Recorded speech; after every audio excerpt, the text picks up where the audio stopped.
It's Whissel time. Your host, Kyle Whissel. Hey, everybody. This is not Kyle. This is the second fearless leader, Stephen Wener of eXp Realty with a Whissel team. And we've got a really amazing show today. We always have our lovely co-host, Paul Johnson, with me. Great to be here. How are you doing, buddy? I'm doing good.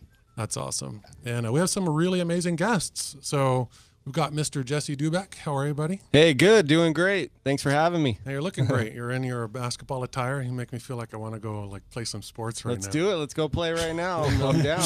That would terminate the show too early. Yeah. And Jesse's got an amazing marketing company, Doubek Digital Media.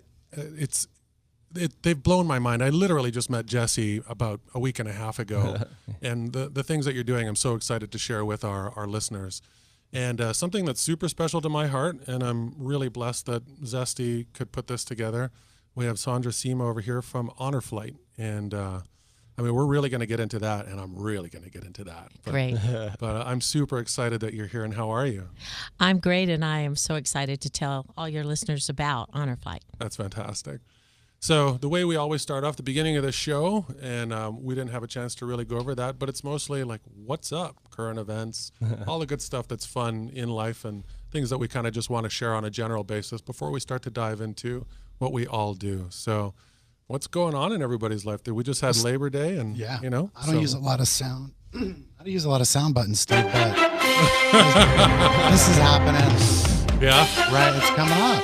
Yeah. Everybody's talking about football. Yeah, everyone's There's a lot of talk about football for Yeah. multiple reasons, but Yep. I'm surprised at how, I was reading an article, I'm surprised at how much more popular it is than the other sports.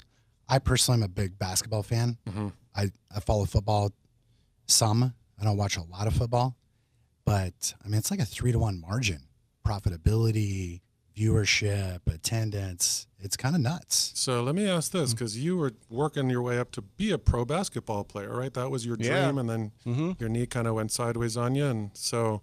But we'll talk about that a little bit later. But from your perspective, why? Why are people following football in your thought process more than basketball? Well, in America, it's all about American football. Like last year, I got a chance to go to Europe, and I went to a stadium. My first stadium was Real Madrid. Ronaldo was playing. I saw him score a goal. I actually filmed him scoring a goal with my cell phone. But I saw the energy and the passion in the audience. It's the same passion if you go to a pro football game here in America. Yep. It's the same passion. We don't have that in soccer, though. People barely show up for the MLS. It's just not the same thing. And they look at it like, this is the real football. And they're like passionate about that. And we're like, our football is something that we love. The Super Bowl is one of the top sporting events in the whole world. And I just think it's all about passion. And that's with anything in life. That's with your business or anything we're going to talk about today. That was me. I wanted to play basketball. I saw that as an opportunity because I didn't want to get injured, and with all the controversy and concussions and all that stuff, that's part of the game in football. It's a violent sport. People love it though in America, and I love it. I'm still heartbroken that my team got moved to LA, but I'm also a Laker fan. I'm still a Charger fan. If I knew we were going to be talking football, I would have worn my jersey today. But I love football. Basketball was my number one sport. Yep. I like baseball and also football. So, yeah. You got the whole array there. And what are your thoughts on that? What's making football dominate every other sport? Football probably isn't my number one. I used to work for the 49ers. I was years ago, used to be a 49er Nugget, but tennis is where I am. And if you guys got to see Nadal play last night, no, I didn't. That was the most impressive match I've seen in years. It was the longest match for the U.S. Open in their history. Really? It was fantastic. So I will take that over football. There you go. It was a great game. I would like to be a better tennis player. I'm learning to play pickleball, which is really a lot of fun. It's explosive growth in pickleball. It is, and it's a lot of fun. You laugh a lot. Yeah. Yes. It's a really social game. I know some people that are really, really bringing people into the fold for pickleball. Yes. And I enjoy it. I've yet to play. So, but being Canadian, hockey, right? So there's a definite level of violence in hockey. Yeah. That's pretty crazy. But I think from a basketball perspective, until it's like the last 2 minutes or so, it's just points going back and forth. Yeah. Right. In football, it's always inches of trying to get some ground, and it's crazy, dominant, explosive, injury-based, concussion-based. I mean, there's so many things that people can get enamored with it because we like to watch things. I grew up watching boxing with my dad, and it's technical, but I mean, there's this crazy level of violence behind it that as human beings kind of gravitate towards that. And that's totally a different topic. Yeah. But we definitely like to see those kinds of impacts where you're like, oh, where you literally just, you can't believe what you witnessed. Yeah. A couple other things I want to add in for football. Yep. There's only 16 games in a season. In all the other sports, there's so many games, so the games don't mean much. But in football, they mean everything. So if your team wins or loses, it's like this huge party, or it's this huge letdown or depression. So it's like, that's a good point. It's so exciting, the game, and that's part of the reason. And also, all the teams, you don't know who's going to be the best. Like starting the season, we know the Warriors are going to be there at the end. We know with LeBron now joining the Lakers, my team, they're going to be somewhere in the hunt now, just based on personnel, because there's so many people that can dominate there. In football, people get injured. You never know what's going to happen. That's true. So. Yeah, they really have to shift up the whole team dynamic like throughout. And you'll watch, I mean, some of the underdog teams that I've watched in hockey as well, just where a team gets, their stars are devastated, but then they go deep in their lineup, and then the lineup just kind of stands tall. But baseball is, how many games are in baseball? 100 and something? 163 or 162. 162, I think. Yeah. 162, yeah. Basketball is 82. Right. Yeah. And I know in baseball there's a lot of standing around, but that's a lot of games. That's a lot of games. Yeah. That's a lot of games. That's a big commitment of time. Yeah. Very big. Well, other than just the football that we got kind of stuck on here for a quick moment, how was your Labor Day? What did you end up doing? Labor Day was pretty relaxing. We had just gotten back. We were up north for my grandma's funeral. Yep.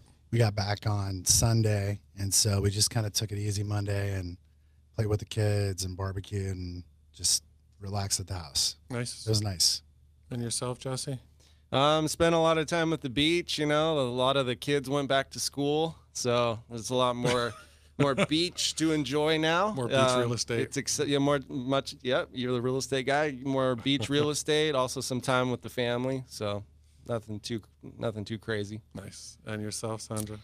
We always have a great time on Labor Day. We do a raft up with the San Diego Yacht Club. We get a whole bunch of boats, put them together, eat on the boats. We did a wonderful dinghy poker where we went from the San Diego Yacht Club to the Southwestern to Silvergate, and there was music and everybody had their hats on with poker chips and cards, and had a wonderful time. There was a iceberg, which is a big blow up thing that they put in the water in an area called La Playa, and all the kids come and climb up this thing and jump off, and it's just so exciting. And you just to wake up in the morning and see all the kids having a good time, it's wonderful. I'm gonna look for my invitation. I want to hang out with Sandra. We missed out. We were just hanging around. She's partying over here. We all thought, we did something interesting, and then here you go. Thank you. It's the best. Our dock is just a short distance away, but you feel like you're miles and miles away because you're right out in the middle of La Playa, and you've got all these boats around you. Everyone's kayaking and paddleboarding, and it's wonderful. That's so cool. There was many moons ago when I lived in Southeast Asia. I traveled there for about 6 months, and I made a pretty cool friend. He was from Florida, and ended up going to visit him in Florida when he was dating his now wife, and he had an amazing boat, and I can't remember what holiday weekend it was, but we got on his boat with some buddies and literally just took off to sea, and we were really just going out there, and then eventually we hit a sandbar where everybody just goes and hangs out. And it was something similar, right? All these boats were parked. Everything was just really, it was a party atmosphere. You could get out of the boat, walk on the sandbar, and you're in the middle of the ocean. Yeah. So I thought that was pretty fascinating. Yeah. And I had a similar experience. I grew up in Redding by Lake Shasta, and Memorial Day, Labor Day, you'd have people, hundreds of boats would tie up to each other. It was like a big floating island. You could literally walk from, boat to boat, and there'd be about 10,000 people out there. Wow. And one year, these guys brought out a dance floor to this island, and they had dueling DJs. It was pretty nuts. It was a lot of fun. That would be fun. Yeah. Now with my 3 kids and my wife, not so much. Not the same kind of appeal, but yeah, absolutely. If you have an opportunity to do it, or play poker and have fun and just do those kinds of things, because I think we may have experienced some crazy in those environments. Mm-hmm. I did in Canada in the Shuswap Lakes. Did that for houseboating, and same thing. It was different, but I remember parts of it. But parts that I remember were pretty awesome. Yeah. So we're just going to cut to a quick break over here, and again, I'm super grateful to have all of you on. I'm Stephen Wener of EXP Realty. We are Whissel, still the team, brokered by EXP, and 1170 AM, The Answer.